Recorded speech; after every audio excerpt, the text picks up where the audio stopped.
Welcome to the Depth Dive. Today we're digging into something pretty fascinating, actually. It's about the kind of surprising academic roots of some really huge tech companies. We're using a source called University Startups, Tech Giants Born in Academia. And our goal here really is to unpack how these university settings were more than just classrooms. They were, in many ways, the actual launch pads for these massive, multi-billion-dollar companies that will basically shape our digital world now. Yeah, we want to get past the standard stories. Look at the specific details, how these places of learning really fostered the innovation that just exploded. It's such an important angle because we always hear those, let's say, romantic stories, right? The garage startup, the ramen noodles. Right, the classic myth. Exactly. But what's really striking and what this source material highlights again and again is this pattern. So many of these titans actually started brewing inside universities. And that, well, it really makes you question some common ideas about where breakthrough innovation truly comes from. That's a great point. It shifts the perspective quite a bit. Okay, so let's dive into the examples from the source. We'll look at who founded them, when, and crucially, which university they came out of. Let's maybe start with an early one, Dell. Michael Dell, 1984. And this was at the University of Texas at Austin, right out of his dorm room, wasn't it? That's the story. Building and selling custom PCs directly. Yeah, cutting out the middlemen entirely. A direct-to-consumer model, basically born on campus. And what's interesting there is how practical that model was for a university setting. I mean, it was about using what you had, keeping overhead super low to get started. Yeah. It shows how, that environment, maybe necessity, can actually spark a whole new business approach. Absolutely.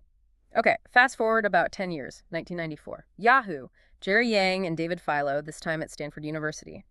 Their first project was essentially just a list of websites, right? A human-edited directory. You can almost see the connection to how, like, libraries organize information. Applying that academic structure to the web. That's a really good insight. That academic impulse, organize, categorize, make things findable, applied to the early web. And Stanford, well, it was already a hotbed for internet research then, so it had the right mix, Yeah.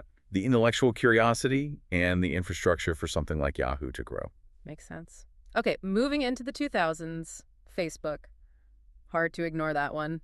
Mark Zuckerberg, 2004, Harvard University. We all kind of know the basic story started just for Harvard students, a campus network before it went global. Right. And what's key there, I think, is the university itself as a sort of perfect petri dish. It's like a mini society, right? Right. Full of young people already online, basically. Yeah, a concentrated user base. Exactly. A closed environment where you could test things out, get feedback really fast, iterate quickly. That probably helped it evolve much faster than if it had launched to the whole world at once. The campus dynamics fueled it.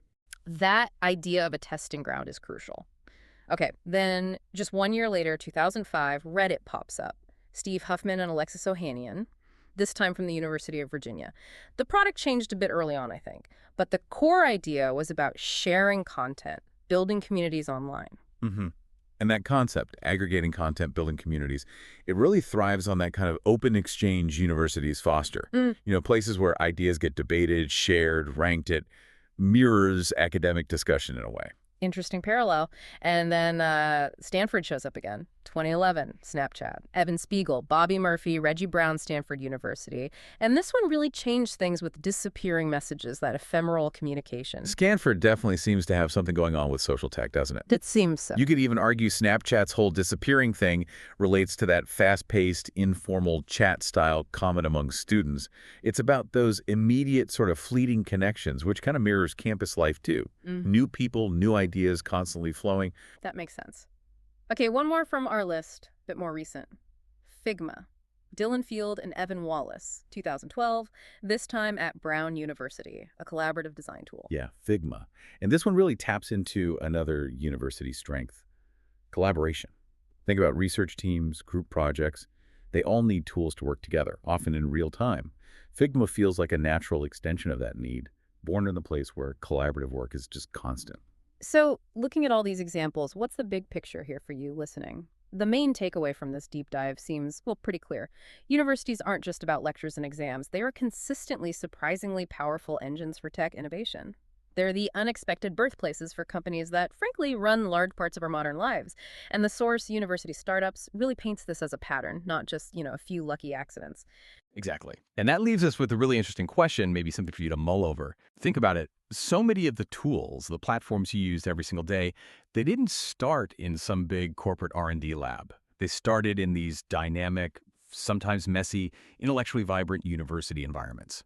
So what does that tell us about that deep connection between, say, formal education, pure curiosity, and where the next big technological leaps might come from? It really makes you wonder, doesn't it? Where should we actually be looking for tomorrow's disruptive ideas?